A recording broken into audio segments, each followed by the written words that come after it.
Suzete, você vai gravar? Já Então, está pessoal, gravando. gravando. Já coloquei. Deixa eu só mudar minha página. Boa tarde a todos, a todas. Obrigada pela participação de todos, pessoas ilustres na nossa web. Hoje a gente começa mais um fórum de assistência à mulher nos ciclos de vida. Hoje é 14 de junho de 2023. Estamos com a presença do nosso coordenador, professor Baracá, e da nossa matriciadora, professora Isabel, que vai nos apresentar nosso convidado, doutor Luiz Francisco Sintra Bacaro. É Bacaro? Desculpa. É Bacana. bacana. Bacaro. Isso. Professor Edmundo, professor Baracá, quer dar uma palavra? Eu só queria dar boas-vindas ao professor Bácaro, a todos os participantes de São Paulo e também de fora de São Paulo. E esse fórum hoje, a escolha foi perfeita, um tema importante no ciclo da vida da mulher, que é a osteoporose. E o nosso convidado, ele lida há muito tempo nessa área, na menopausa, na transição menopausal e na pós-menopausa. E é um grande estudioso desse tema, e eu tenho certeza que ele vai nos trazer uma visão geral de como os profissionais de saúde, o nosso foco aqui são os diferentes profissionais de saúde, eles podem bem assistir a mulher que tem alteração da sua massa óssea. Professor Bácaro, muito obrigado, é sempre um prazer. E o professor Bácaro, ele faz parte do nosso grupo de trabalho técnico-científico no subgrupo de ciclos da vida. E a missão dele vai ser realmente cuidar um olhar especial à mulher no climatério, na pós-menopausa. Obrigado, viu, professor Bácaro, pela sua disponibilidade e parabéns à Marisa, à Suzete e também à professora Isabel Sorpreso. Bom, muito boa tarde a todos. Eu agradeço imensamente o convite, as palavras sempre muito gentis do professor Baracá, professor Isabel, também que me fez o convite. Contem sempre comigo, é uma honra poder participar desse grupo. E é isso. Vamos conversar um pouco, então, sobre osteoporose pós-menopausa. A gente fala, né, osteoporose, todo mundo, olha, ó que legal, osteoporose. Agora, o problema é que eu acho que muitas vezes é uma condição que não é reconhecida, né, e que não é diagnosticada. E que é uma doença que, se for diagnosticada, o tratamento, ele muda completamente a história natural da doença e pode melhorar demais a qualidade de vida das nossas pacientes, né? Então, assim, é fundamental lembrar do tema, saber reconhecê-lo e saber aí como conduzir, tá? Então, assim, muito obrigado novamente. Eu vou fazer uma apresentação, acredito que todos estejam conseguindo identificar aqui os meus slides, né? A gente tem um roteiro aqui para seguir. Eu gostaria de fazer uma breve introdução sobre o tema, depois a gente fala um pouquinho sobre fisiopatologia, segue com diagnóstico, um pouco de conduta na baixa massa óssea também, que é muito importante a gente revisar, fala um pouquinho sobre tratamento e segmento durante o tratamento, ok? Então, começando aqui com uma introdução sobre o tema, o envelhecimento populacional é uma realidade, né? Estima-se aí dados de censo, estimativas populacionais, nos dizem que aí em 2030, 25% da população vai ter mais de 55 anos. Então, cada vez mais nós temos que estar atentos às doenças crônicas, né? As doenças crônicas não transmissíveis, como hipertensão, como diabetes e como aqui o motivo da nossa exposição no dia de hoje, a osteoporose pós-menopausa. E o que é a osteoporose, né? Ela é uma desordem esquelética que é caracterizada pela diminuição na força dos ossos, né? E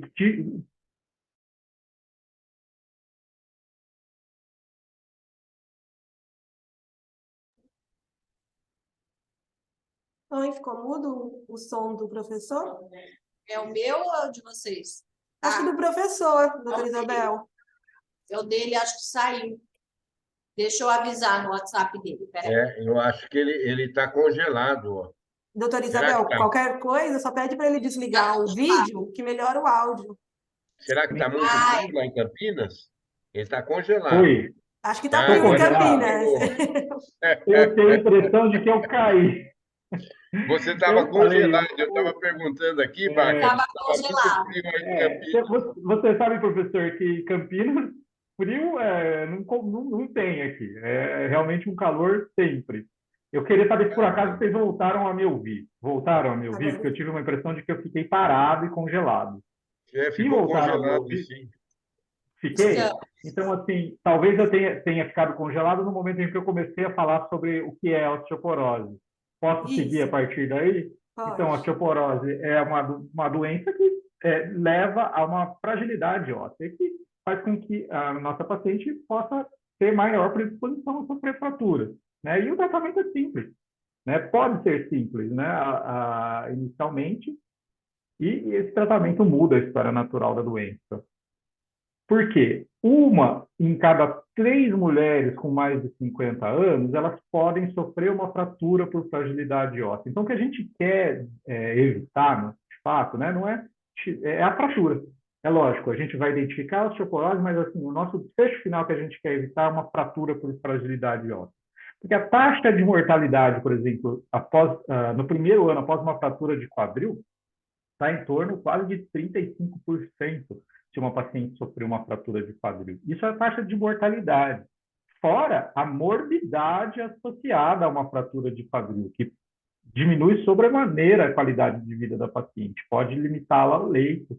Então, assim, é um tema que realmente precisa ser compreendido e identificado. 50% apenas dos indivíduos vão recuperar a habilidade ali de exercer essas tarefas que realizavam diariamente.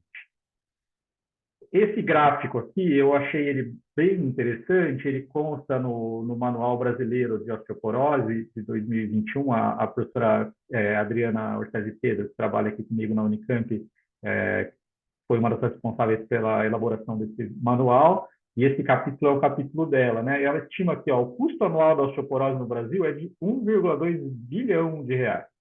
Né? E dessa parte, a maior parte dessa fração está relacionada com custos com perda de produtividade. Né? Além disso, 234 milhões em custos hospitalares, 162 milhões em custos cirúrgicos, 45 milhões com custos diagnósticos. Então, vejam que a maior parte do dinheiro gasto tem a ver com pós-fratura, né? A perda da produtividade, os custos hospitalares, os custos cirúrgicos. E a gente pode evitar que isso aconteça fazendo a identificação adequada e o tratamento da osteoporose. Vamos falar, então, um pouquinho sobre fisiopatologia da doença. Esse aqui é uma figura, eu acho também bem interessante para saber que nós temos basicamente duas células principais que estão relacionadas com a osteoporose, né? A primeira delas é o osteoblasto, que é a célula responsável por formar osso, né? É a célula que vai lá e deposita o cálcio no osso. E a outra célula principal é o osteoclasto, que é a célula que absorve o osso, tira o cálcio da matriz óssea para que o cálcio circule no sangue. Então, quando você tem um balanço adequado entre o osteoblasto e o osteoclasto, você tem um balanço adequado entre a formação e a reabsorção óssea. Levando aqui em consideração o nosso tema, né, que é pós-menopausa, o estrogênio tem um papel fundamental entre o equilíbrio entre o osteoblasto e o osteoclasto. Porque o estrogênio, ele inibe a função do osteoclasto, né? Então, você tem uma menor reabsorção óssea. Então, durante a menarque, que é a vida reprodutiva da mulher, né? Depois, entre a menarque e a menopausa, ela tem níveis alistéricos adequados aí de estrogênio. Após a menopausa, há uma queda dos níveis de estrogênio que pode levar a uma preponderância da ação do osteoblasto perante o osteoclasto, que leva a uma reabsorção do osso. Isso ficou assim bem claro num estudo americano muito bonito que chama-se SWAN, Study of the Women's Health Across the Nation, né? Ele foi um estudo de coorte prospectiva, onde eles acompanharam as mulheres, né? Faziam visitas com realização de exames dessas mulheres anualmente e viram o que aconteceu com a massa óssea das mulheres durante a transição menopausal. O que eles observaram? Durante 10 anos, houve uma perda de 10% na coluna lombar de massa óssea e de 9% no colo do fêmur.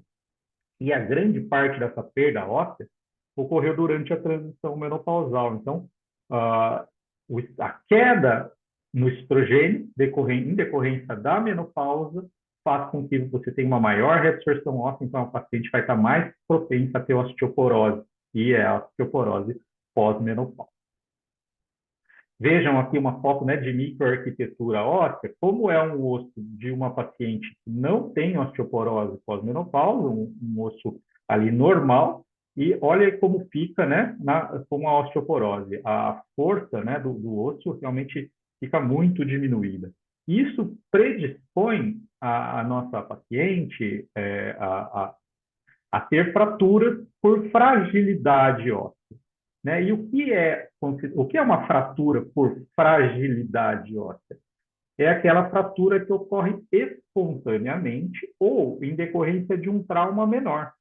De um trauma que normalmente não levaria a uma fratura. Uma pequena queda, né? Isso pode fazer com que a paciente tenha uma fratura. Quais são os locais mais comuns para a ocorrência da fratura por fragilidade óssea? São a coluna tóraco-lombar, o quadril e o punho. Tá? Esses são os locais mais comuns de ocorrência de fratura por fragilidade óssea. Vale lembrar que crânio, coluna cervical, mão, pés e tornozelos geralmente não são fraturas por fragilidade óssea, e aí vale a pena investigar outras possíveis causas de fratura. Okay? Dando sequência aqui na nossa agenda de hoje, vamos falar um pouco sobre diagnóstico de osteoporose, que é fundamental que a gente reconheça e faça esse diagnóstico. Como eu posso fazer diagnóstico de osteoporose? Eu posso fazer esse diagnóstico através da densitometria óssea, quando eu obtenho um valor do T-score menor ou igual a menos 2,5. A gente vai revisar isso com mais detalhes mais adiante. E também posso fazer o diagnóstico de osteoporose se a minha paciente tiver uma fratura por fragilidade óssea, independentemente do valor de densitometria. Então, para quem que eu preciso fazer densitometria óssea para identificar o T-score e para quem que eu preciso fazer uma radiografia vertebral? É isso que a gente precisa estar ciente aí para ajudar as mulheres, né? A densitometria óssea, né, segundo os últimos consensos, os últimos guidelines sobre o tema, ela está indicada para todas as mulheres que tenham idade igual ou superior a 65 anos, independentemente de qualquer fator de risco. Então, se a minha paciente tem 65 anos ou mais, ela tem indicação de ser submetida a um exame de densitometria óssea. Entretanto, se ela tiver menos do que 65 anos, né, vamos dizer assim, uma paciente que tem 52 anos, mas se ela já está na pós-menopausa, se ela tenha fatores de risco para fratura, ela também tem indicação de fazer densitometria óssea. E quais seriam aí esses possíveis fatores de risco? Já ter tido uma fratura por fragilidade óssea prévia, usar corticoides, né, em dose superior a 5 miligramas de prednisona por dia, por um período superior a 3 meses. Ter antecedente aí familiar de pais com antecedente de fratura de quadril. Ter baixo peso, fumar, ter hábito de beber bebidas alcoólicas diariamente, ter artrite reumatoide ou menopausa antes dos 45 anos de idade. Às vezes, fica difícil da gente ter esses fatores de risco de cor na cabeça. E, às vezes, a gente pode ter dúvidas quanto a isso. Né? Atualmente, a gente tem uma ferramenta muito adequada para extinguir essas dúvidas, tá? Que é a ferramenta PRAX, que é uma ferramenta que nos auxilia a identificar pacientes que seriam aí, seria adequado à realização de densitometria óssea para essas pacientes. Então, essa ferramenta está disponível aqui no site da Abraço, que é a Associação Brasileira de Avaliação Óssea e Osteometabolismo. É fácil de acessar esse site e lá você pode ter acesso à ferramenta de forma gratuita. Você pode inserir lá na ferramenta do FRAX os dados da sua paciente, dados como idade, altura, peso, histórico pessoal de fraturas, se usa ou não corticoide, se fuma, se tem artrite reumatoide, e você tem a opção ou não de colocar o valor da densitometria óssea. Mais tarde na aula eu vou comentar sobre a utilização do FRAX para tratamento. Mas aqui a gente está pensando primeiro em identificar pacientes para fazer densitometria. Você não coloca lá o valor da densitometria e dá o calcular. Aí, na sequência, você vai plotar os dados para uma outra caixinha ali do site da Abraço. É fácil fazer isso, né? É só entrar no site, é auto-explicativo, você vai plotando ali os dados. E finalmente, né, após apertar ali o botão calcular, você vai ter um gráfico como esse, tá? A ferramenta vai te calcular o risco que a paciente tem de ter uma fratura maior, que seria uma fratura vertebral, uma fratura de punho, ou especificamente uma fratura de quadril, né? E vai plotar um ponto nesse gráfico. Pacientes que caiam na zona verde do gráfico têm baixo risco de ter fratura. Para essa paciente, você possivelmente, se ela tiver menos do que 65 anos de idade, não necessita pedir uma densitometria óssea. Você poderia só ter cuidados habituais. Agora, se a paciente cai na zona vermelha do gráfico, ela já tem alto risco de fratura e ela possivelmente já tem indicação de tratamento farmacológico específico para a osteoporose. Agora, se ela cair na zona amarela do gráfico, como essa paciente que eu fiz aqui, hipotética, caiu, essa paciente se beneficia muito de fazer uma densitometria óssea para definir qual é o melhor tratamento para essa paciente, ok? Então, ferramenta FRAX gratuita, está disponível para também decidir sobre a realização da densitometria. Ok, fiz minha densitometria óssea. Eu vou ter um resultado como este aqui, que vai me identificar dois valores principais, o T-score e o Z-score. O Z-score nós utilizamos geralmente para pacientes antes da menopausa, tá? Então, não é o tema da aula no dia de hoje, o uso do Z-score. Para paciente na pós-menopausa, a gente vai utilizar o T-score. O T-score compara a massa óssea da minha paciente na pós-menopausa com o adulto jovem. Então, ela faz essa comparação. O Z-score, só para esclarecer um pouco melhor, compara com a paciente da mesma idade, mas por convenção, na pós-menopausa, nós usamos o T-score. E como que a gente classifica? O normal é ter um T-score na coluna lombar, no fêmur ou no antebraço, até -1 desvio padrão. A partir de -1 desvio padrão para baixo, está alterado. Entre -1 e -2,5, nós temos uma paciente com baixa massa óssea, também chamada de osteopenia. E abaixo de -2,5, T-score, eu tenho uma paciente com osteoporose, certo? E se ela já tiver uma fratura, né, ela é uma osteoporose severa ou já estabelecida, ok? Então, assim que nós fazemos o diagnóstico de osteoporose, usando a densitometria óssea. Eu também posso fazer o diagnóstico de osteoporose identificando fraturas por fragilidade óssea. A fratura vertebral, ela é a manifestação clínica mais comum da osteoporose. Só que tem um problema, 2/3 são assintomáticas. Não traz sintoma para a paciente. Ou seja, ela pode ter uma fratura vertebral e não saber. Se trouxer sintomas, esse sintoma pode ser uma perda de altura, ou uma cifose, ou uma dor, ok? Mas lembrar que 2/3 podem ser assintomáticas. Mas se é assintomática, por que eu preciso identificar? Porque essa paciente tem um risco muito maior de ter uma nova fratura, como uma fratura de quadril, e que vai mudar completamente a qualidade de vida da paciente. Então, se eu identificar e tratar, estou mudando a história clínica da doença. Então, se é assintomática, 2/3, para quem que eu solicito radiografia, se a paciente não tem sintoma, né? A gente tem guidelines sobre isso, sobre solicitação de radiografia vertebral. Para quem que ela estaria bem indicada? Se eu tiver uma paciente com 70 anos ou mais, se ela tem um T-score menor que -1, já tem indicação de ter uma radiografia de base para identificar a possível fratura. Se tem entre 65 e 69 anos, se o T-score for menor ou igual a -1,5. Se a minha paciente tiver uma fratura por trauma de baixo impacto após 50 anos, ela já também tem indicação de realizar radiografia vertebral. E se ela apresenta perda de estatura, né, histórica. O que quer dizer uma perda de estatura histórica? Ela fala assim, olha, a minha altura, quando eu era adulto jovem, tinha 20 anos, era 1,60 m e a partir de agora eu tenho 1,56 m.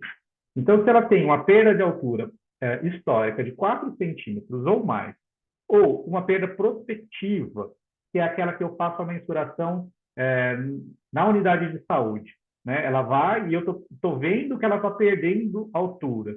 Se perdeu 2 centímetros ou mais, também tem indicação de radiografia vertebral. Além disso, o uso prolongado de corticoides também indica a radiografia. Acho que com isso nós fizemos aí um overview de diagnóstico e agora a gente segue com a conduta na baixa massa óssea. Lembrando, baixa massa óssea é aquele T-score entre -1 e -2,5. Eu não tenho uma paciente com osteoporose ainda, mas é uma paciente que merece atenção, né? Eu preciso ter cuidado com essa paciente. Quais seriam, vamos listar então, os possíveis cuidados aí a serem tomados com essa paciente com baixa massa óssea? Atividade física é fundamental. A gente vai rever um pouquinho depois alguns detalhes sobre isso. Ter dieta balanceada é fundamental. Prestar atenção na ingestão de cálcio, né, de derivados lácteos, é muito importante. Evitar tabagismo, faz muito mal para a massa óssea o cigarro. E evitar bebidas alcoólicas em excesso também é fundamental para garantir uma boa saúde óssea. Risco de queda, né? Nós temos que estar sempre atentos ao risco de queda. Mesmo com baixa massa óssea, a gente vai ver um pouquinho para frente na aula que essa paciente também tem risco de fratura. Então, tomar cuidado com o risco de queda, evitar superfícies escorregadias, para que essa paciente não tenha esse problema. Exercício físico, esse slide eu já tinha passado. Quanto ao exercício físico, o que seria adequado para uma paciente com baixa massa óssea? Os exercícios eles podem prevenir ou reverter a perda de massa óssea na coluna lombar e no fêmur na paciente na pós-menopausa. Quanto? Ao menos 30 minutos ao dia. Todos os dias. Se possível, com peso. Lembre-se, aqui a gente está falando de uma paciente que tem baixa massa óssea. Não é aquela paciente com osteoporose já estabelecida. A gente tem que tomar cuidado com isso, né? Às vezes, se eu tenho uma paciente com osteoporose já estabelecida, se eu vou fazer um exercício de muito impacto, eu tenho que tomar cuidado com o risco da paciente ter uma fratura em decorrência do próprio exercício. Mas se eu tenho uma paciente que tem uma baixa massa óssea, se possível, aí, sempre orientado, acompanhado por um profissional com conhecimento no tema, a indicação de exercício físico, se possível com pesos, é importante 30 minutos ao dia. Cigarro, né? O tabagismo está associado à diminuição da massa óssea e maior risco de fratura. Então, lembrar de falar, se tem osteoporose, fumar tem que parar, né? Todos sabem isso, mas também é mais um dado a ser utilizado para estimular a paciente a parar de fumar, porque isso aumenta o risco de fratura. E bebidas alcoólicas, né? Às vezes a gente fala assim, olha, bebida alcoólica também, mas o quanto de bebida alcoólica que está associado à fratura, né? Se a gente consegue estimar, o que se fala é em 3 unidades de bebida alcoólica por dia. E o que é uma unidade de bebida alcoólica considerada? Por exemplo, uma unidade são 285 ml de cerveja, 120 ml de vinho, 30 ml de destilado, 60 ml desses aperitivos. Se a paciente faz uso de 3 unidades ou mais de bebida alcoólica ao dia, isso é, com certeza, prejudicial à saúde óssea. Tá? Então, assim, lembrar de ter hábitos saudáveis, fundamental.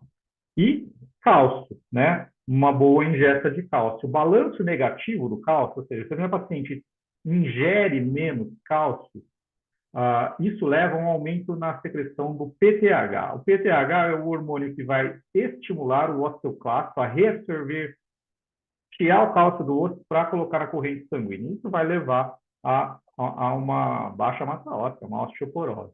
Então, garantir nutrição adequada é fundamental.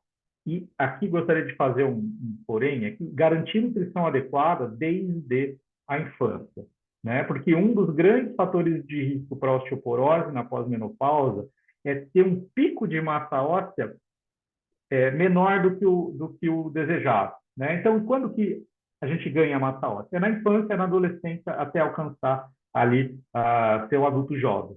Então, ter um bom ganho de massa óssea nessa idade, durante o crescimento, durante a adolescência, é fundamental. Então, garantir boa nutrição com cálcio, com exercícios físicos, é fundamental. Cálcio. O que a gente sabe sobre o tema? O ideal é que a ingesta de cálcio seja de, no mínimo, 1.200 miligramas por dia de cálcio. Agora, o quanto é 1.200 miligramas de cálcio? Estão disponíveis para uso ferramentas de cálculo, né, para a gente saber se a paciente tem ou não uma ingesta adequada de cálcio, certo? Você pode usar essas ferramentas e saber, olha, ela ingere ou não 1.200 miligramas de cálcio por dia. Porque se ela não ingerir, eu vou pensar em suplementar o cálcio. Vou dar o cálcio na forma de suplemento. Mas então é fundamental calcular.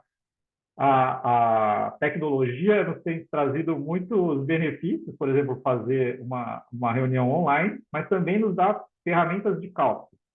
Está disponível para baixar gratuitamente no celular e utilizar para calcular o quanto que a minha paciente ingere de cálcio por dia. Se ela está tendo uma baixa ingesta de cálcio, eu posso orientá-la a ingerir mais cálcio ou posso utilizar suplementos que daí vão ser necessários.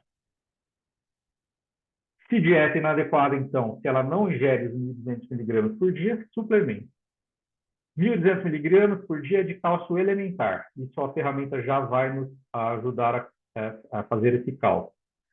O ideal é que a gente não ultrapasse os 2.000 miligramas de cálcio por dia, em decorrência de um possível maior risco de cálculos renais, e alguns estudos observacionais falam talvez sobre um risco de aterosclerose, né? Mas então o ideal, no mínimo 1.200 até 2.000 miligramas por dia de cálcio. Eu posso ter o carbonato de cálcio disponível para utilização, né, com alimentos, geralmente ele é utilizado, né, com alimentação, é uma medicação mais acessível. Geralmente a gente evita o uso em pacientes que usam bloqueadores H2 ou inibidores de bomba de próton. Temos o citrato de cálcio também, geralmente a paciente vai fazer o uso em jejum, e a primeira linha em usuários de bloqueadores H2 ou inibidores de bomba de próton. Vitamina D, né? A vitamina D, ela é essencial, tem papel em diversos locais no nosso organismo. Mais especificamente aqui para o nosso tema, ela é fundamental para a absorção intestinal de cálcio. Sem vitamina D adequada, eu não absorvo idealmente o cálcio. Então, importante a papel na absorção do cálcio, na saúde óssea, performance muscular, inclusive no risco de queda. Tá? Como ela está relacionada à performance muscular, a deficiência da vitamina D tem sido associada também a risco de queda. Para mulheres que tenham osteoporose, se ela tiver de fato osteoporose, a gente, o orientado é que mantenhamos um nível de vitamina D maior do que 30 nanogramas por decilitro.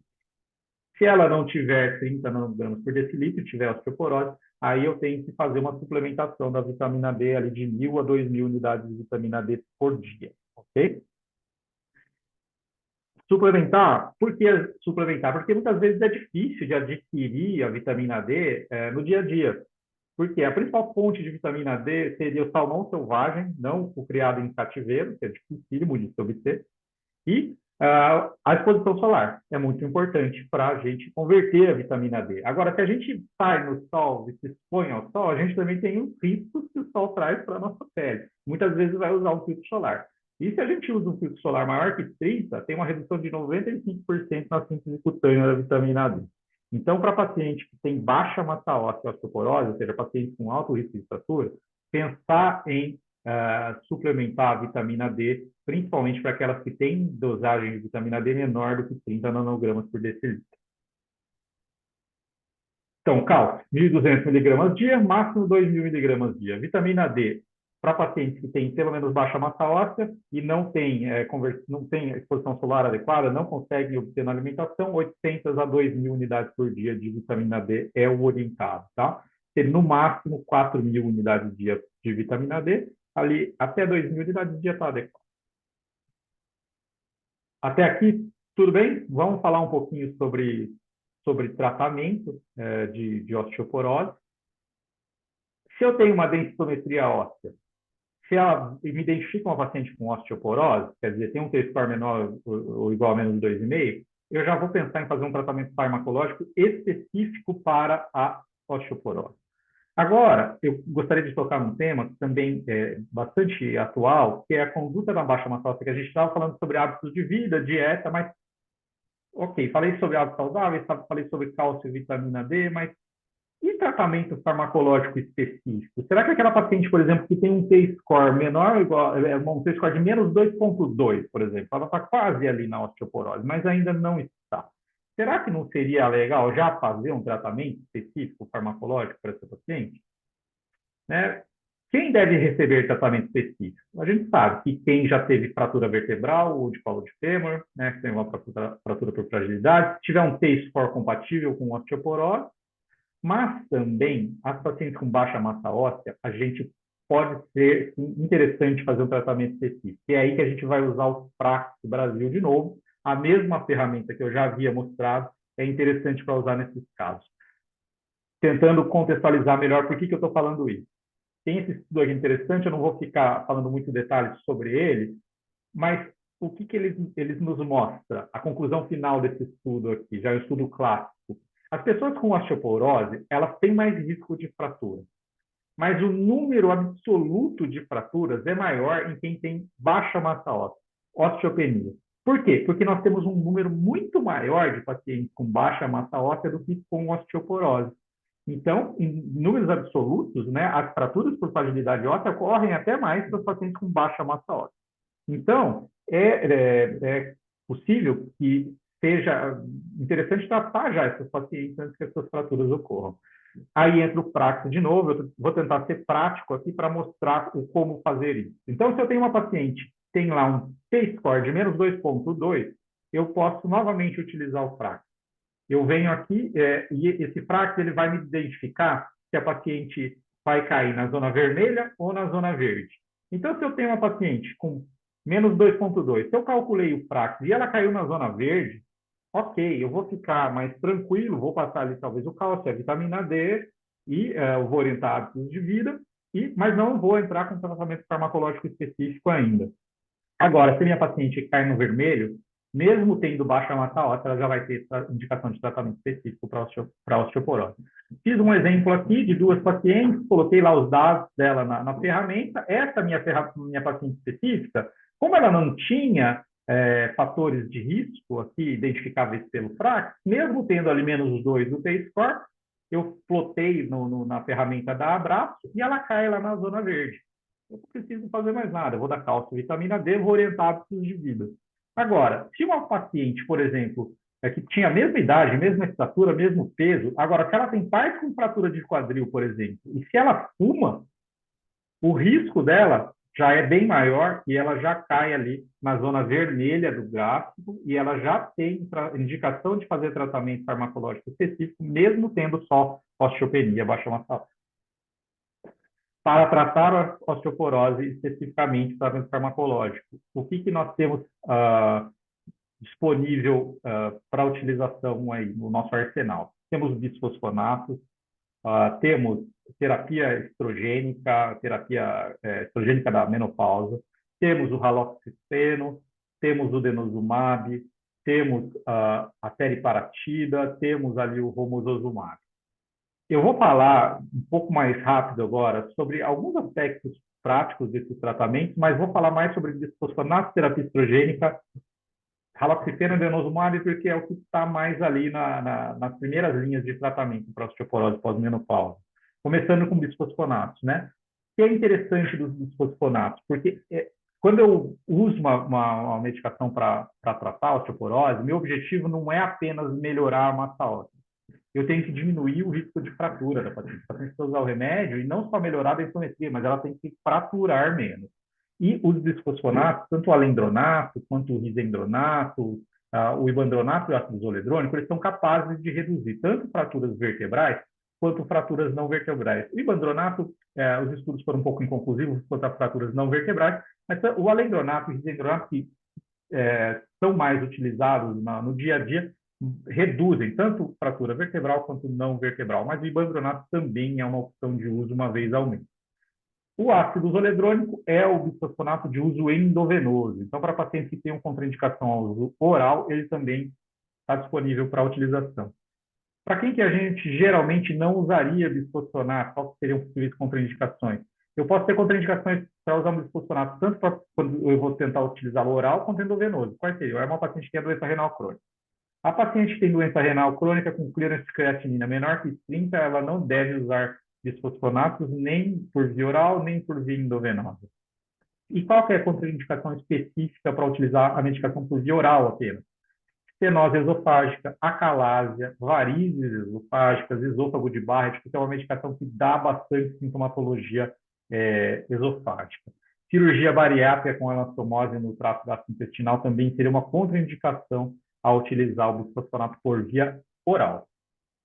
Antes de iniciar a terapêutica, lembrar de pedir o cálcio sérico para ver se ele está adequado. Fazer uma dosagem da vitamina D é interessante para poder repor se necessário, e fazer a dosagem da creatinina para saber se a paciente não tem uma contraindicação ao uso do bisfosfonato. Por via oral, lembrar que é uma medicação que tem que ser ingerida em jejum, geralmente com 240 ml de água. A paciente, geralmente, a gente orienta que ela não ingira nada de alimentação e não se deite por 30 minutos para evitar sintomas de refluxo. Quanto à medicação endovenosa, a administração geralmente é anual do ácido zoledrônico e é uma infusão também que tem que ser observada durante 30 minutos. Eventos adversos da via oral, refluxo. Da via endovenosa, sintomas gripais, geralmente nas primeiras 24 a 72 horas. E eventos adversos para ambos: hipocalcemia transitória, dor musculoesquelética, osteonecrose de mandíbulas, fraturas atípicas. Eu vou ser um pouco mais rápido agora, tá? Para eu não perder meu tempo aqui na aula. Osteonecrose de mandíbula é osso necrótico exposto na região maxilar. É muito raro, tá? Para uso de bisfosfonato. Tanto a osteonecrose de mandíbula quanto a fratura atípica, que são os eventos adversos mais citados com o uso do bisfosfonato, ok, eles ocorrem, mas ocorrem em um número muito pequeno. E isso ocorre quanto maior o tempo de uso de bisfosfonato. Então, a partir do 5º ano de uso, especificamente a partir do 10º ano de uso, essas possíveis eventos adversos podem ficar mais frequentes, mas ainda assim são muito raros. Okay? Então, geralmente, a gente mantém o bisfosfonato por via oral 5 anos, o endovenoso 3 anos. Se a paciente já tiver tido uma fratura osteoporótica, antes ou durante a terapia, eu mantenho essa medicação por 10 anos se for via oral, 6 anos se for via endovenosa e reavalio a cada 2 a 3 anos. Se a paciente não tiver tido fratura, mas tiver uma densitometria ainda muito ruim no fêmur, ou alto risco de fratura, também mantenho por 10 anos se for oral, 6 anos se for endovenoso. Se ela não tiver essa densitometria ruim, ou não tiver alto risco de queda, eu suspendo a medicação ali e depois faço uma reavaliação a cada 2 a 3 anos, né, o chamado holiday, feriado aí do bisfosfonato. Okay? Terapia estrogênica. A terapia estrogênica, quando ela é utilizada, uma das principais indicações de terapia estrogênica seria a redução dos sintomas vasomotores, né, para a paciente que está sofrendo muito com o sintoma vasomotor, mas a terapia estrogênica sistêmica também é muito boa para prevenir a perda de massa óssea. Esse gráfico aqui me mostra que, além de prevenir perda de massa óssea, também previne fratura, tanto vertebral, reduz ali 30% o risco de fraturas vertebrais, e também reduz fraturas não vertebrais, né? Então, para aquelas pacientes que estão na janela de oportunidade para fazer terapia hormonal, o que seria aquela janela de oportunidade? Paciente que está há pouco tempo na pós-menopausa, até 10 anos de pós-menopausa, até 60 anos de idade, essa paciente usar terapia hormonal para ela é muito bom para o osso, reduz a incidência de fratura.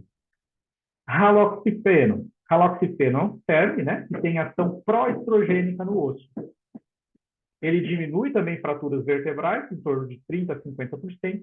Os estudos não mostraram uma redução de fraturas não vertebrais, mas ele tem uma propriedade bem interessante, é que ele diminui a incidência de carcinoma invasivo de mama, estrógeno dependente, então esse é um fator bem interessante da medicação, e a dose seria 60 mg de oral uma vez ao dia.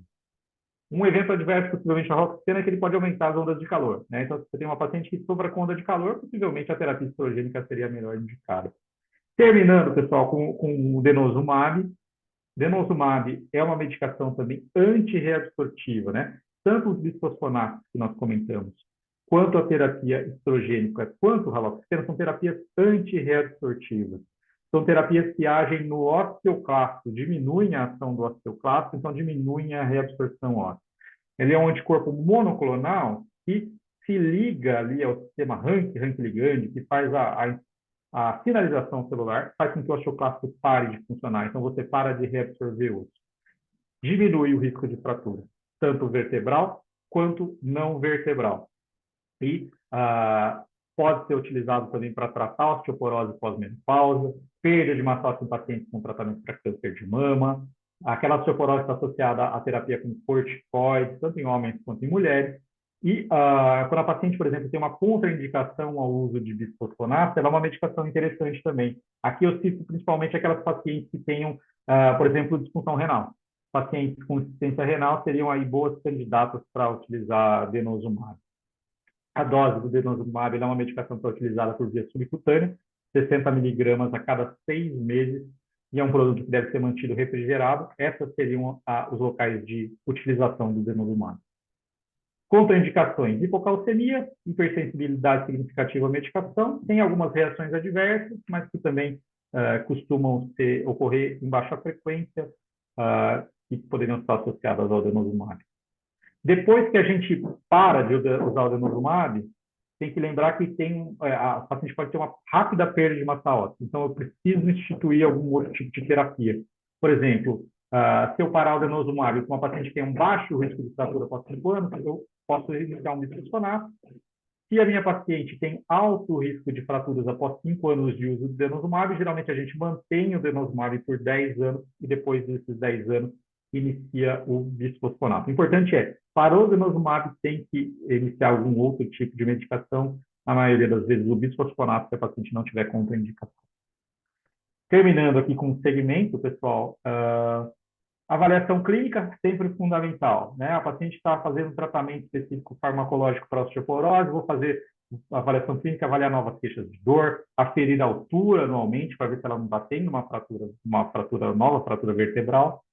Radiografia vertebral, repetir, se houver perda de estatura ou dores nas costas, mudança de postura, como uma cifose, e repetir a fratura vertebral, se eu considerar parar, a medicação também é uma estratégia interessante. Densitometria óssea, a cada quanto tempo eu repito? Se a minha paciente tem osteoporose, está em tratamento, eu vou fazer uma densitometria a cada 2 anos, no mínimo. Se o intervalo pode ser maior, em pacientes que têm um maior risco, tem maior risco de fratura ou tratando baixa massa óssea, esse intervalo pode ser um pouco maior. Para pacientes que tenham um T-score ali entre -2 e -2,5, por exemplo, esse intervalo a gente orienta de 2 anos. Agora, aquelas pacientes que têm um T-score entre -1,5 e -2, eu não preciso fazer a densitometria com menos de 2 anos, né? O intervalo poderia ser a cada 3 a 5 anos, eu não precisaria fazer a densitometria tão frequentemente. E tem alguns estudos que mostram que se a paciente tem uma densitometria normal ou maior que -1,5, essa densitometria poderia ser feita a cada 10 anos. Tá? Então, assim, a chance dela perder massa óssea, se ela tem uma densitometria normal ou uma osteopenia muito leve, é muito baixa em um curto período de tempo. Então, você poderia estender o intervalo de realização das densitometrias. Pessoal, muito obrigado pela atenção de vocês. Não gostaria de ultrapassar meu tempo aqui. Eu estou disponível para qualquer questionamento que surja. Obrigado.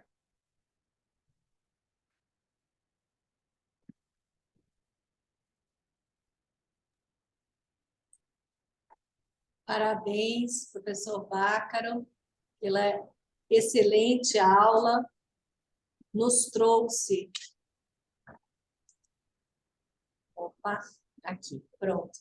Nos trouxe, com certeza, uma atualização a respeito da osteoporose na pós-menopausa, desde o diagnóstico e o tratamento e o segmento da paciente. Muito obrigada. Obrigado a vocês pela oportunidade, doutora. Professor Baracá, gostaria de fazer algum comentário e agora vamos abrir ao chat.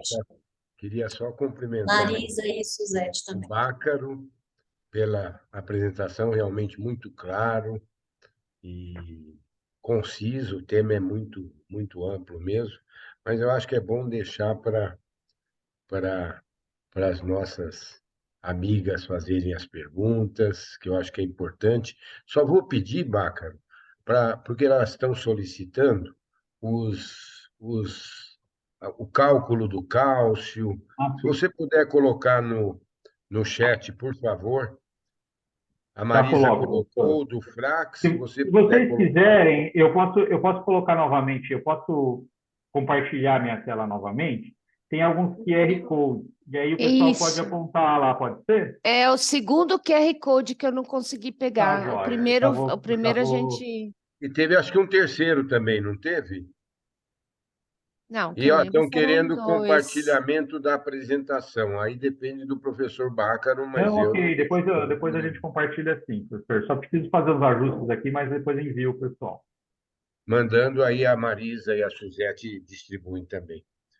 Perfeito. Deixa Olha, eu nós só temos uma achar aqui. frequência boa, viu, Bácaro? Uma frequência boa. Eu estava olhando aqui, temos articuladoras, tem até vice-prefeita aí Poxa, que assistindo, honra, viu? que honra. Da Baixada Que honra. Santista. A doutora Legal. Adriana, que é GO da vice-prefeita do Guarujá, se eu não me engano, ela Estou muito está. contente. Prazer em conhecê-la. Glória. Acho que é Obrigada, isso. professor. Obrigada pela deferência. Parabéns pela aula, Bácaro. Muito boa. Obrigado. A osteoporose é uma coisa que a gente lida no consultório todo dia, mas é sempre muito bom renovar as condutas para ver que a gente está fazendo a coisa certa, né, professor? Muito obrigada pelo Com convite. certeza. Muito obrigado por ajudar. Acho que é esse o QR Code, né? Que estava sendo solicitado. É.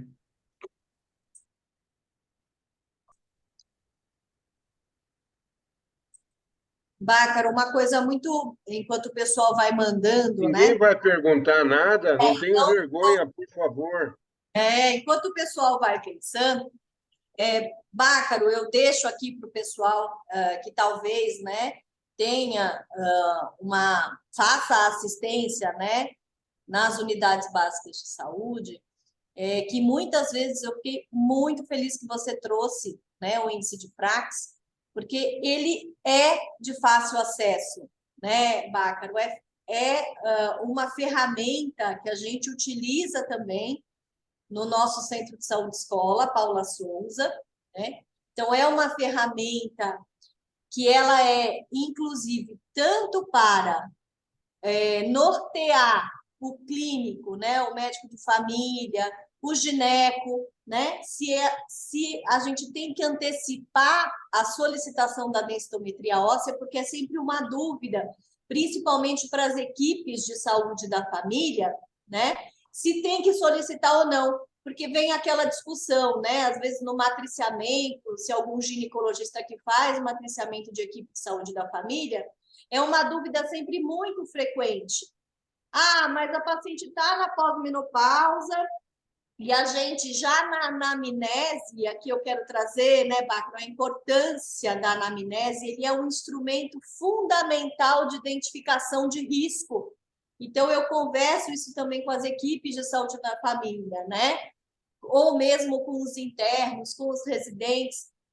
Perguntem a respeito dos hábitos da paciente, se ela toma anti-inflamatório não hormonal, se ela toma o corticoide, né? A idade da menopausa, o índice de massa corporal. Então, você vai colocando ali no índice de Frax e ele norteia se você tem que antecipar a solicitação da densitometria. Ou mesmo às vezes, né, se algum gestor é mais cauteloso e às vezes bloqueia a solicitação da densitometria óssea, o índice de Frax ele é uma ferramenta que vai fazer com que você possa fazer um relatório justificando aquela densitometria óssea. Então, eu acho muito bom que você tenha trazido, né? Porque é realmente um instrumento que fortalece o médico em várias situações, não só no norteamento, mas também, às vezes, na justificativa do porquê antecipar a densitometria naquele caso. Então, eu queria trazer isso aí, enquanto o pessoal vai trazendo as dúvidas, né? Completamente de acordo. Eu acho que a gente tem um pensamento 100% conectado nesse sentido da utilização da ferramenta Frax, porque quando a gente fala de, olha, a paciente tem fator de risco, é importantíssimo identificar esses fatores de risco, mas às vezes acaba ficando algo um pouco, talvez, subjetivo, né? A gente tem aquela tabela que está lá, os fatores de risco, ok, os fatores de risco estão lá. Agora, se a gente também utiliza uma ferramenta que plota um ponto no gráfico que mostra que a paciente precisa, de fato, fazer aquele exame, que vai mudar a história natural da doença, eu concordo absolutamente que é uma ferramenta muito interessante de ser utilizada, fácil acesso, muitas vezes dá para utilizar no dispositivo pessoal, dá para acessar pelo celular, dá para acessar de qualquer desktop, é gratuito, então eu acho que está aí para o celular, né? E pode auxiliar na realização de relatórios, sem dúvida, né? Coloca lá, eu tenho uma paciente com tais características clínicas, e a anamnese é fundamental para isso, porque também não basta ter a ferramenta se eu não tiver o dado para colocar na ferramenta de cálculo de risco, né? Eu preciso saber aquilo. Então, a anamnese é fundamental.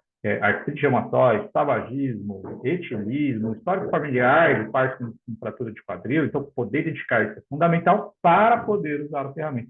E acho que relatar na história clínica da paciente, um prontuário, que o Frax foi feito e que identificou o tal risco, e que plotado no gráfico identificou a zona, né, que estava na zona vermelha, na zona amarela ou verde, acho fundamental. Então, concordo absolutamente. Obrigado pelo seu comentário. Enquanto ninguém pergunta nada, posso... Marisa, só Pode um falar, recado doutor. para as articuladoras, para, se possível, divulgarem essas duas ferramentas, tanto o Frax como a ferramenta para o cálculo da necessidade diária de cálcio. Se puder, nas suas DRS, divulgarem isso, vai ser muito bom. E olha, nós nos colocamos à disposição para fazer uma reunião, agora mais particular nossa, da área da saúde da mulher, para explicando, ou podemos fazer uma pequena gravação e distribuir, mostrando como usar o Frax, como calcular a necessidade diária de cálcio. Marisa e Isabel, a gente pode, o Bácaro também, que é do GT de Ciclos da Vida, agora você está na dança, hein? Contem comigo. Ano passado, professor. Contem comigo para dança. Ano passado, professor, lembra, Marisa Suzete, nós fizemos acho que não sei se foi um ou dois encontros que nós trouxemos casos clínicos, você lembra, Marisa? E nós íamos colocando o caso clínico e nós, desde a anamnese, nós íamos retirando, destacando os fatores de risco. E nós fizemos, se eu não me engano, foi para sangramento uterino anormal, não foi, Marisa, a temática? Depois a gente olha. Então, eu acho que talvez, professor, esse exercício, a gente possa convidar o professor Bácaro para ele retornar e aí a gente, online, a gente vai fazendo Frax com o pessoal. Eu acho que a gente pode marcar uma outra oportunidade. Bom, excelente. Excelente. Muito bom. Muito legal. Posso falar? Oi, doutor Luiz, prazer. Beleza. Então, uma das questões, eu acho que aí a doutora Isabel também pode ajudar, né? Bom, primeiro eu acho que assim, super relevante, a gente oportunamente, né? Sempre é uma, uma vontade muito grande nossa, né? Sempre abordar a mulher pós-menopausa ou perimenopausa ou durante a menopausa, e essas são as questões muito importantes e questões que a gente precisa, sim, cada dia mais discutir com atenção primária à saúde, porque a gente vai prevenir várias outras coisas na vida dessa mulher, né? Então, é assim, isso é muito importante. Eu acho que as ferramentas que vocês trouxeram, né, que o senhor trouxe hoje, importante essa questão de estar fazendo essa discussão junto aos gestores, né? Porque aí ele consegue autorizar, né, esses exames nos municípios que têm mais dificuldade, e a gente consegue fazer protocolos para que a gente possa ter um acesso melhor, né, essas mulheres ao exame, porque a gente sabe que as filas de CDR, né, essas filas para os exames são extensas, e a gente consegue, por meio de um protocolo, priorizar, né?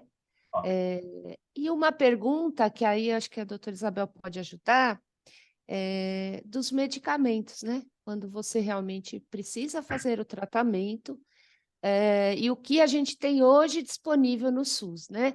Porque a gente trabalha aqui com o SUS.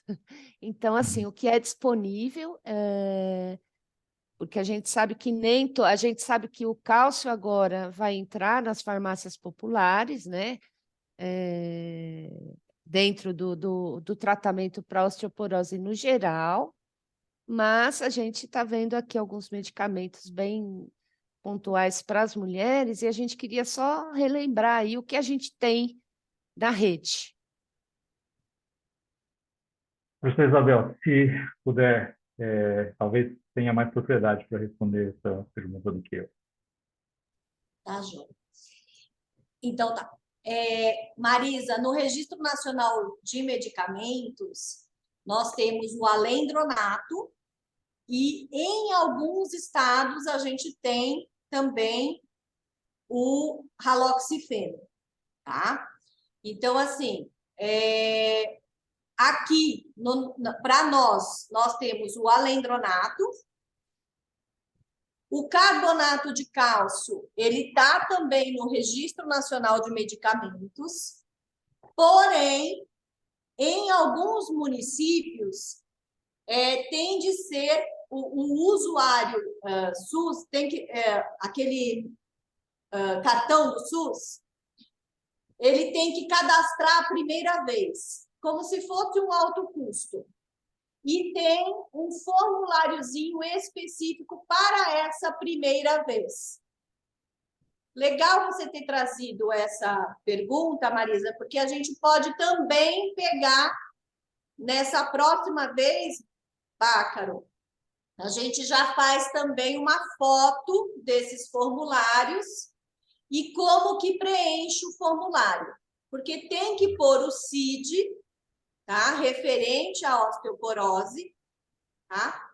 E para o cálcio a mesma coisa. Tem um CID específico e aí a pessoa leva lá e cadastra. E tem também um formulário específico para o cálcio. Isabel, Tá.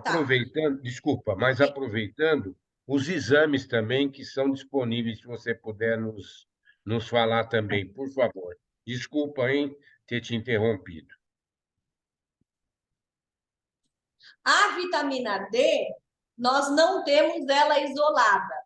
A vitamina D, ela vem junto com a vitamina A, tá? E o cálculo, portanto, também passa a ser diferente. Tá? Então, assim, não é que a gente não tem, a gente tem, mas ela vem junto, né, com a vitamina A. Então, é isso que nós temos aí e esses formulários. Com relação aos exames, professor, sim, nós temos disponível, né, a densitometria óssea, mas é preconizado pelo caderno da atenção básica, é preconizado para homens e mulheres acima de 65 anos. E a solicitação nem da vitamina D e nem do PTH é possível fazermos naquela SADT também, que eu também vou trazer para vocês.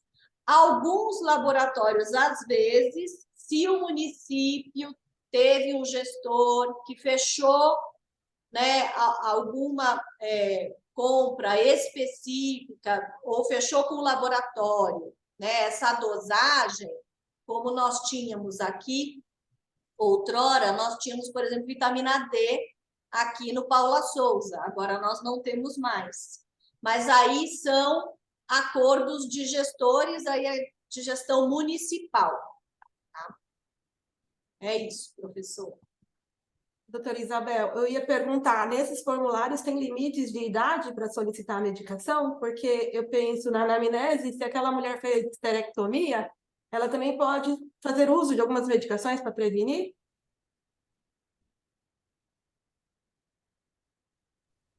A paciente que fez a histerectomia isolada, né, ela vai manter a função ovariana dela, né?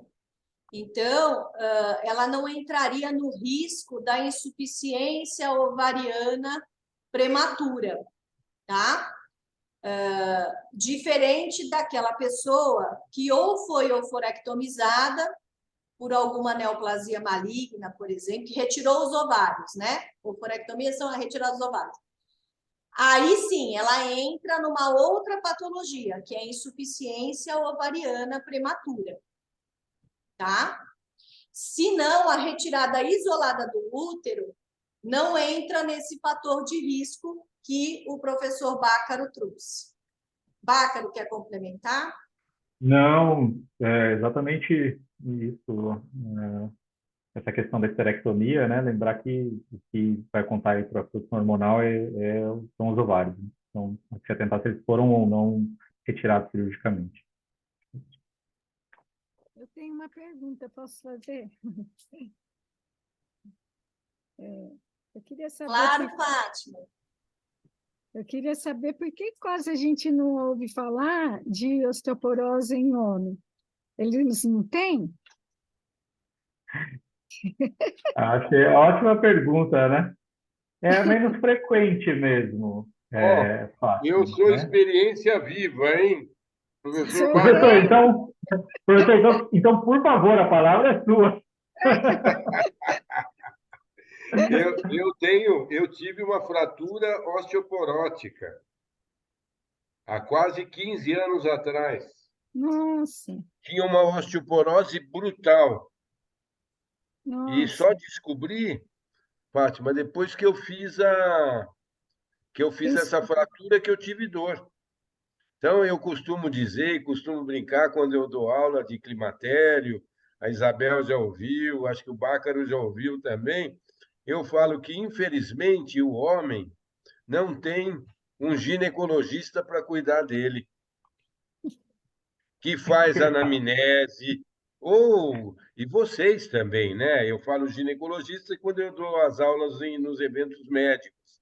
Mas, infelizmente, se eu tivesse um profissional de saúde que me perguntasse, que fizesse uma anamnese, como meus hábitos, eu não fazia atividade física, não fazia nada, né? Ainda não faço, mas agora eu tomo meu bisfosfonato, e no SUS é só o alendronato que tem, não tem mais nada mesmo. Então, é importante a promoção de saúde, a prevenção. E eu tinha 4 de vitamina D, ainda tenho uma osteoporose intensa, eu tenho medo de escorregar, de cair. Tanto que no fórum, lá na casa maternal, para eu subir aqueles degrauzinhos ali, eu subi com todo cuidado, porque eu tenho medo de queda. O professor Bácaro mostrou queda para os sêniors, eu não vou falar outra expressão que a gente usa, né? Para o velho, né? Não é brincadeira, não. Mas, professor Bácaro, desculpa, pode responder para... Não, A imagina. Fátima é articuladora nossa muito ativa, viu? Eu acho que a experiência do professor Baracá exemplificou muito bem, né, que a osteoporose pode sim ocorrer nos homens, nós temos que estar atentos a isso, né? Mas é que a transição menopausal, ela é realmente uma inflexão grande na massa óssea da mulher, né? Então você vai acabar fazendo o diagnóstico da mulher um pouquinho mais cedo, logo depois, né, durante esses anos da transição menopausal. Agora, a osteoporose no homem sim é importante, como o professor Baracá comentou, ela costuma ocorrer um pouquinho mais tarde, mas é por isso que a gente acaba dando uma atenção aí mais focada na osteoporose pós-menopausa, que você acaba identificando. Entendi. Obrigada, viu? Lá muito, mas eu estou falando, eu já vou sair, viu? A Marisa vai ficar brava comigo e a Isabel também. Que elas duas são bravas. A Suzete é que é boazinha. Ô, professor. Olha, Marisa. Nossa, Eu Não, já estou mas eu acho acostumada, que é Isabel. importante já essa sou. pergunta da Fátima, porque vocês estão na linha de frente. Então, temos que alertar, aquilo que a gente tem discutido hoje na secretaria, a educação. Nós temos que atuar no nível de atenção primária, fazendo capacitação, mostrando isso não só para... Nós temos que mostrar aí para o homem e para a mulher, que a pesquisa vê fatores de risco, seja para perda óssea, seja para doença cardiovascular. Vamos vir para o nosso lado. Quando que um pré-natal deixa de ser de baixo risco? Qual que é o sinal, a luz amarela que tem que sair? Então, essa ação, por isso que eu estou insistindo muito nesses meses que nós estamos trabalhando juntos aqui, que não dá para desvincular a mulher, para fragmentar a mulher. A mulher é uma só, seja no nível terciário, secundário e primário. E nós temos que fazer essa integração e levar a educação para as unidades básicas de saúde. Não dá para a gente fugir disso. Então, esse é o papel nosso, como área técnica da saúde da mulher, e todos nós estamos juntos, e as articuladoras, que são peça fundamental para nós. É importantíssimo, eu vejo isso como... E muito boa a sua pergunta, Fátima, mas nós vamos ter que levar isso nas unidades básicas. O médico da atenção primária que estiver lá, muitas vezes ele nem é de medicina de família e comunidade. Mas nós vamos ter que levar esses alertas, é a nossa obrigação. Se a gente conseguir fazer isso, olha, eu vou para casa, quando eu pegar meu boné, eu vou tranquilo e vou dormir bem, tá bom? Eu vou sair agora, viu? Tchau para você. Professor, nós temos que encerrar, porque é 1 hora, né? E as meninas também, né? A gente sempre tenta ficar por 1 hora. Eu acho que a gente já deixa o próximo convite, né, professor, para o segundo semestre, para o Bácaro, para nós fazermos, então, vamos fazer um workshop, né, Marisa? Um workshop a gente traz uns casos clínicos e aí Bom. a gente traz os formulários e aí a gente faz um workshop tanto... Isabel, olha eu falando de novo, hein? Pode falar, professor. Não, podemos fazer uma sessão de casos clínicos, com exemplos clínicos, por exemplo, num sábado, no período da manhã. Não sei se o pessoal vai brigar comigo, mas aí nós podemos pegar 3 horas, 4 horas, colocar de vários temas, colocar de perda óssea, colocar de sangramento anormal e um monte de coisa. Mas aí você decide com as meninas aí, que são vocês que se organizam. Eu só dou palpite. Tá bom, professor. E aí, então, já convidamos, né, o Bácaro novamente. Gostaríamos de Marisa e Suzete, né, se vocês querem também falar alguma coisa antes da gente encerrar. Eu quero, assim, dizer que vai ficar gravado, né? A gente vai estar subindo lá para a nossa playlist. Já tem gente que está falando que vai divulgar, acho importantíssimo que isso comece, que essa divulgação, né, seja feita aí para os profissionais da estratégia, para os profissionais da atenção básica e para os próprios ginecologistas, para estar se atualizando, Também. né? Aí tá, a gente vai tentar colocar esse link também junto lá na playlist, porque eu acho super importante. E eu dou só eu acho que a gente pode, no dia que o doutor Luiz voltar, fazer esse estudo de caso fundamentado num protocolo, para ficar facinho, né? Entendeu? Eu sei que não é fácil e Olha, eu tal, vou falar de mas novo, aí hein? a gente já passa esse protocolo para Passa o facilitar a vida, protocolo né? para ele, Marisa, por favor. Se a gente tiver algum protocolo nosso já, Nós não não temos? temos, não, Então, professor não. Bácaro, olha aí, ó, já vamos montar um protocolo, uma linha de cuidado. Seria ótimo. Uma linha, você Porque pode entra ver toda a isso questão com a da Isabel, por atividade favor. física, tá? Entra a questão da atividade física, como é que a gente vai Alimentação.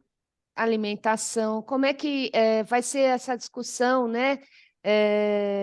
Desse caso dessa mulher junto com os outros profissionais. Então, acho que soma aí nutricionista, soma aí os educadores físicos. Fisioterapia, reabilitação.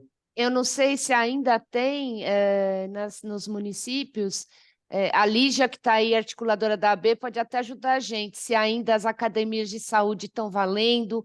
Gente, nossa, cada vez mais eu enxergo para mim, né, como essa academia da saúde é potente em fazer promoção à saúde, né? Então, eu acho que a gente poderia fazer aí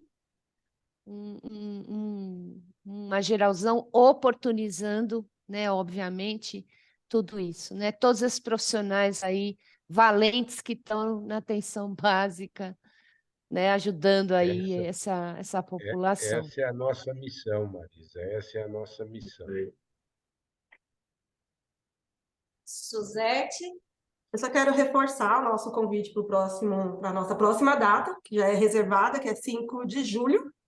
E a gente só vai divulgar, a gente já divulga semana que vem, se vai ser continuidade deste, ou se a gente pula para dar uma folga para o doutor Luiz, e daí já voltamos com outro dos temas que temos recebido de todo o estado, tá bom? Desejo ótima tarde a todos, obrigada por demais, doutor Luiz, já está na nossa lista de contatinhos. Muito obrigada pela sua presença, pela presença de todos. Uma boa tarde para todos. Obrigado. Até mais. Obrigado, Bácaro. Aquele Tchau, tchau. abraço. Abraço. Abraço a todas. Obrigada a todos. Professor Bácaro, quer se despedir também? Muito obrigado. Agradeço muito a oportunidade. Tá? E contem comigo. Obrigado. Meninas, Obrigada, pai. Boa tarde para todos. Obrigado. Uma boa tarde. Boa tarde, obrigado a todas.